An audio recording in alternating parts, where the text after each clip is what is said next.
The Sterling family reunion was in full swing at the Meadowbrook estate, the sprawling property that had been in my husband William's family for 3 generations. I stood on the terrace, watching his relatives play croquet on the manicured lawn, their laughter carrying on the warm summer breeze. "She's done well for herself," I heard Aunt Constance murmur to William's sister, Margaret. "From a trailer park to all this. William always was too soft-hearted." "Gold digger," Margaret whispered back, not bothering to lower her voice enough. She saw our family trust and latched on like a barnacle. Poor William. I sipped my lemonade, letting their words wash over me like they had for the past 7 years. The Sterling family had never hidden their disdain for William's choice of bride, the girl from the wrong side of town who'd somehow ensnared their precious heir. "Darling," William's mother, Eleanor, approached with her practiced smile that never reached her eyes. "Such a lovely party. You must be so proud, managing all this with the staff I hired." "The staff you hired quit 6 months ago," I said mildly. "I've been managing everything myself." "Oh," her smile faltered slightly. "Well, it's good you're keeping busy. A woman in your position needs hobbies, especially with no children to occupy your time." The barb about children was deliberate. She knew about the miscarriages, the failed IVF attempts, the nights I'd cried in William's arms. But Eleanor Sterling had perfected the art of cruelty wrapped in concern. "Speaking of keeping busy," William's brother James sauntered over, already 3 drinks in. "I heard you've been playing around with some little business venture. Craft sales on the internet or something." "E-commerce consulting," I corrected. Right. He laughed. "Helping housewives sell their knitting. Cute. Though I don't know why you bother when William provides so generously. Unless," he leaned in conspiratorially, "you're building a nest egg for when he finally comes to his senses?" "James," William warned, appearing at my side. "What?" "We all know she's got a prenup to work around. Smart girl, our Sophia. Always thinking ahead." William's jaw clenched. He'd been defending me against his family for years, and I could see the wear it caused. The constant friction, the snide comments, the assumptions about my motivations, they were poisoning every family gathering.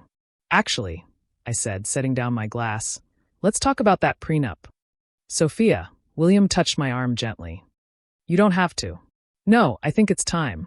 I looked around at his gathered family. "You've all spent 7 years whispering about it, speculating about what I signed, what I'll get, how I've trapped William. So let's discuss it." Eleanor's eyes sharpened. "This is hardly the place." "The prenup," I continued, "that your lawyers drafted was extensive. Ironclad, they called it. I get nothing in case of divorce. No alimony, no property, no claim to the Sterling family assets. I signed it without hesitation." "Of course you did," Margaret scoffed. "Playing the long game. Waiting for William to change his will, to add your name to accounts." "He hasn't," I interrupted. "I've refused every time he's tried. Joint accounts, property transfers, investment opportunities. I've declined them all. Your precious Sterling money has remained untouched by my grasping trailer park hands." "Then how do you afford?" Constance gestured vaguely at my designer dress. "Oh, this?" I smoothed the silk. "I bought it myself. With my money.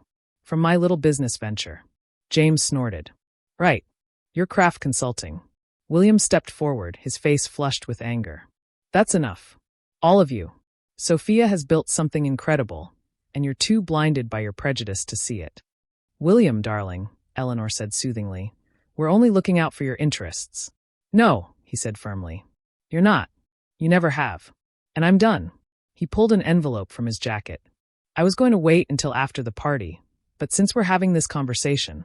He handed me the envelope. Inside were divorce papers. The silence was deafening. Even the distant laughter from the lawn seemed to pause. "William," I whispered, genuinely shocked. "I love you," he said, his eyes never leaving mine. "More than I've ever loved anyone. But I can't watch them hurt you anymore. And I can't keep being the reason you're subjected to this. You deserve better than a husband whose family treats you like a parasite." Eleanor gasped. "William, you can't be serious. Over some hurt feelings?" 7 years of hurt feelings, he corrected. 7 years of watching the woman I love be belittled, dismissed, and accused. 7 years of choosing between my wife and my family because you made it impossible to have both. "But the prenup." Margaret looked confused. "She gets nothing." "Exactly," William said. "She gets nothing, which should tell you everything about who she really is." I looked down at the divorce papers, then up at the man I'd loved since I was 19. The man who'd seen past my background, who'd believed in my dreams, who'd held me through every setback and celebrated every success. "You're right," I said quietly. "I do get nothing from the Sterling estate." I looked around at his stunned family. Good thing I don't need it. I pulled out my phone and called my lawyer. "Jennifer?" "Yes, I need you to send over those documents we discussed. The ownership papers. All of them." "Ownership papers?" Eleanor's voice was sharp. "What ownership papers?" "Well," I said, accepting the divorce papers and signing them with a steady hand. "This is where it gets interesting. You see, James was partially right. I have been running an e-commerce consulting firm. What he didn't know is that it's one of 12 companies I own." 12. William looked stunned. He knew I was successful, but I'd kept the full scope quiet, not wanting money to complicate our already complicated situation. Turns out, understanding technology and market trends is quite lucrative. My little business venture has a current valuation of about $200 million. The croquet mallet James was holding slipped from his fingers. "But that's not the interesting part," I continued, handing the signed divorce papers back to William. "The interesting part is what I've been buying with that money. Real estate mostly. Commercial properties, residential developments. Including," I smiled at Eleanor, "a rather significant estate in the Hamptons that's been in one family for 3 generations. Eleanor's face went white. "No. Meadowbrook has been struggling, hasn't it?" I asked conversationally. "The maintenance costs, the taxes, the staff wages. William mentioned you'd been looking for investors. So I invested. Through a series of shell companies, of course. Didn't want to make family dinners awkward." "You're lying," Margaret whispered. Jennifer, my lawyer, chose that moment to arrive because she had impeccable timing and lived for dramatic entrances. "Mrs. Sterling, I have those ownership documents you requested." She handed me a thick folder. "Congratulations again on the Meadowbrook acquisition. Quite the crown jewel in your portfolio." I opened the folder, showing the deed. "Technically, I've owned this estate for 6 months. You've all been my guests." The silence stretched like taffy. Even the birds seemed to have stopped singing. But we live here," Constance said faintly. "And you're welcome to continue living here," I said. "I'm not cruel, but there will be some changes. Market rate rent, for starters. And James," I turned to my brother-in-law, "that wing you've been living in rent-free while you find yourself? That's being converted into a scholarship house for young women from disadvantaged backgrounds. You have 30 days to relocate." "You can't do this," Eleanor shrieked. "This is our home. Our family legacy." "Your family legacy was hemorrhaging money," I said simply. "I saved it, preserved it, and now I'm ensuring it serves a better purpose than enabling entitled relatives to look down on anyone who wasn't born into privilege." "William," Eleanor turned to her son. "Do something." William looked at me, his eyes full of wonder and something else, relief maybe. "She's not my wife anymore, Mother. We just signed the papers. This is between you and your landlord." "Gold digger," Margaret spat, all pretense of civility gone. "We were right all along. You were just after money." "Was I?" I asked. "I had money. More than all of you combined. I didn't need William's trust fund or your family estate. What I wanted was a family. Love. Acceptance. But you couldn't see past your own prejudices long enough to realize you were pushing away someone who just wanted to belong." I walked to the terrace railing, looking out over the grounds I now owned. "Do you know what I was going to announce today? Before all this? I was going to gift the estate to William and establish a trust to ensure it stayed in the Sterling family forever. Because despite everything, I loved him enough to preserve his heritage." I turned back to face them. "But now I think I'll turn it into a tech incubator for female entrepreneurs. Seems fitting, don't you think? The house that rejected me becoming a haven for women just like me." "Sophia," William said softly. "I didn't know any of it. Why didn't you tell me?"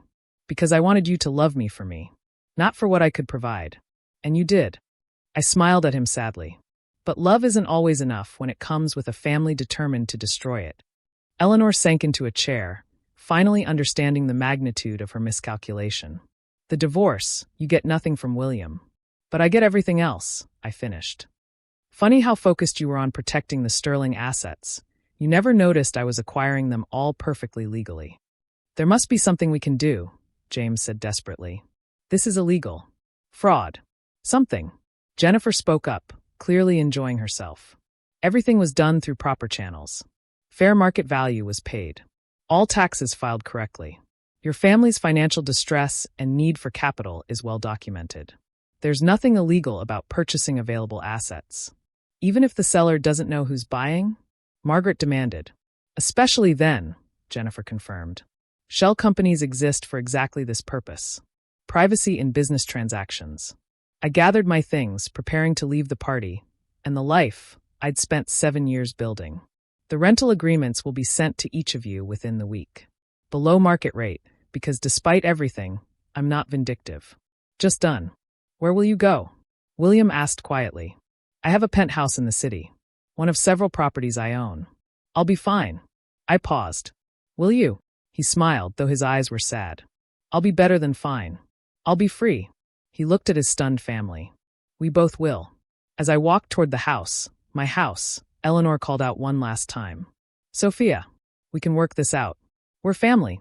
I stopped without turning. No, Eleanor. We were never family. Family doesn't whisper gold digger when they think you can't hear. Family doesn't spend 7 years trying to prove you're worthless. Family accepts you for who you are, not what they assume you must be. But the estate will be in better hands, I said firmly.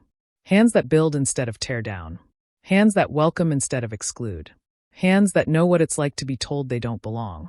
I left them there, on the terrace of their ancestral home that was no longer theirs, finally understanding that sometimes the best revenge isn't proving your worth to those who doubted you. It's succeeding so spectacularly that their doubt becomes irrelevant.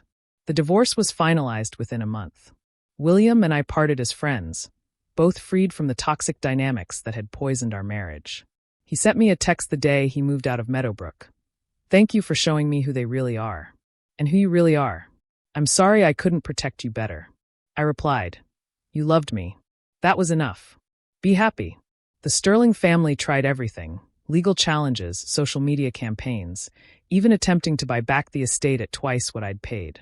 I declined all offers. Today, Meadowbrook houses 20 young women building their own empires. The Sterling family rents a wing at the back, their reduced circumstances a daily reminder of the price of prejudice. And me? I'm building something new. Something better. Something that doesn't require the approval of people too small-minded to see beyond their own assumptions.